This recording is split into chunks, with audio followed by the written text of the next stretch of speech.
Guys, so today we are going to answer a subscriber question that I got the other day.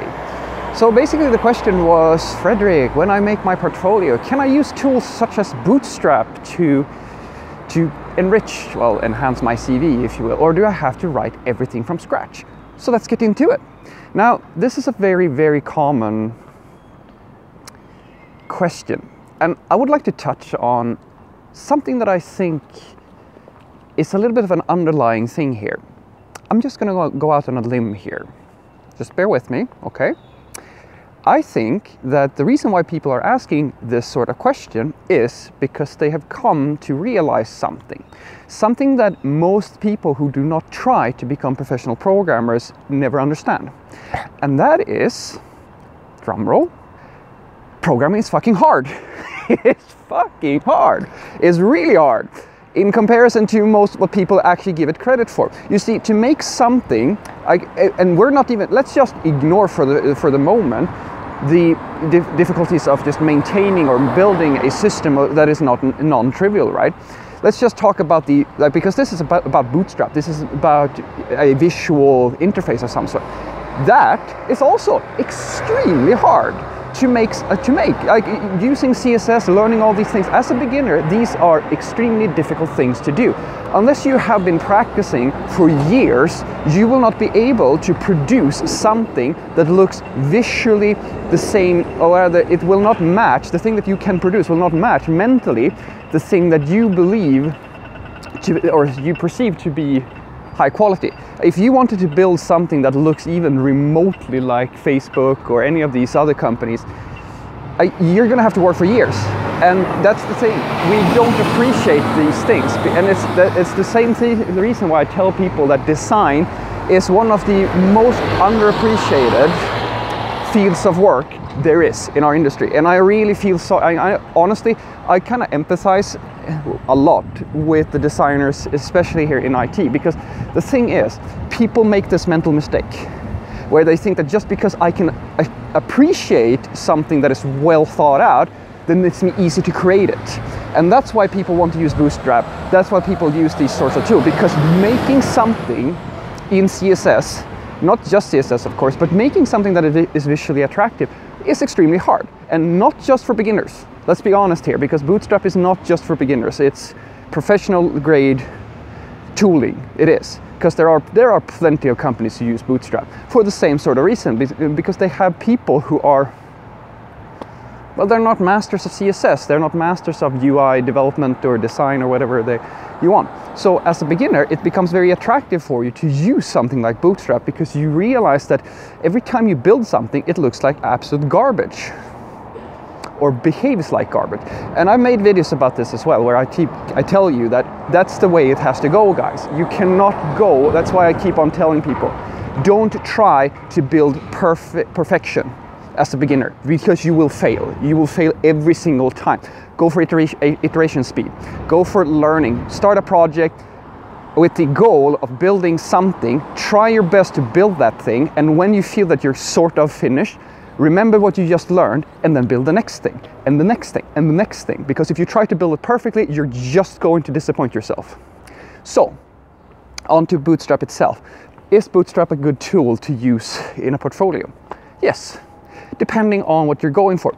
Because one thing that is sorely misunderstood when it comes to at least beginner programmers in software development who are trying to break into the industry is that you believe that the perceived value of the thing that you're producing for your portfolio, in other words, how good something looks and so forth, is the thing that is going to be the factor that dictates whether or not you get the job. Sometimes that's absolutely going to be the case, but it's not going to be the common case. What dictates whether or not you are going to get the job has to do with a lot more than your portfolio. Your portfolio is just to get your foot into the door. Programmers who have been working for a while, they practically don't need a portfolio because they have the experience on paper. As a beginner, it's a different story. But as a beginner, you kind of have to remember that it depends on who is doing the judging of you, if you will, or rather, who is doing the recruiting, whether or not this portfolio is going to be of use to you. So, if you went to, say, a company that has an IT department, but their focus is not IT. They're basically hiring anybody who can produce the software that they need. They don't care about software in general. They're not an IT company. Then it's perfect, because these are the most likely the people who are going to recruit you, or the people who are going to look at your portfolio, are non-technical people, and they are going to be very impressed by the UI, how beautiful it looks and how nice it looks. That's great, perfect use case for that.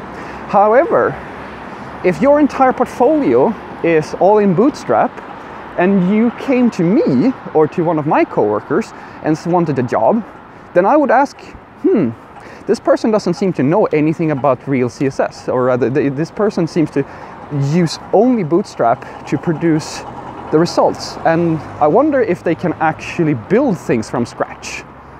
You see the problem? The problem is that if you want to, it kind of depends. If you want to learn and be actually good with CSS, Bootstrap is going to kind of cripple you, because Bootstrap is something that you use as a convenience. And the danger with the convenience is that it becomes a crutch if you overuse it. So to the subscriber, what I would like you to kind of take away from this is that using Bootstrap to create a few projects where you kind of try to showcase that you understand software development. A great example is that if you have a portfolio where you build something like, I don't know, a classic one is an image gallery. You connect to, say, Flickr or one of the image hosting services out there, or one of their APIs, and you create some nice gallery where you can search for some images and stuff like that. That's perfect use case for Bootstrap, because the project is not trying to, it's trying to convey just that you have an understanding of systems development and how integrations work and stuff of that nature. If you are building something like that, absolutely. But on the other hand, if you are doing, like, let's say that you use a code, if you have a code test. If I sent you a code test and I asked you to build something from scratch and you used the Bootstrap to do that, that would be, once again, it depends. For me, that would be a bad thing.